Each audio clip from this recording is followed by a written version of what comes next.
Na-try nyo na ba mag-cheat sa exam? Kasi ako, oo. Ganito kasi yun. Nung time na nagre-review lahat ng classmates ko, sakto naman, nagkasakit ako. Grabe, hindi ako nakapasok ng ilang araw. Pero syempre, fighter tayo. Pinilit ko pa rin pumasok kahit may sakit. Kaso, hindi ko na talaga kinaya. Lagnat, ubo, hilo, complete package. Kaya no choice ako, umuwi din ako.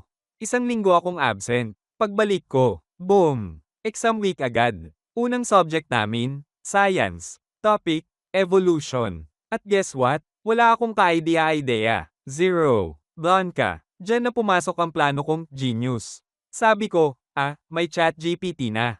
Gagamitin ko. So ayun, habang exam, kalmado lang ako. Kunyari nagsusulat pero sa loob-loob ko, kumukonsulta kay AI. Akala ko smooth na lahat.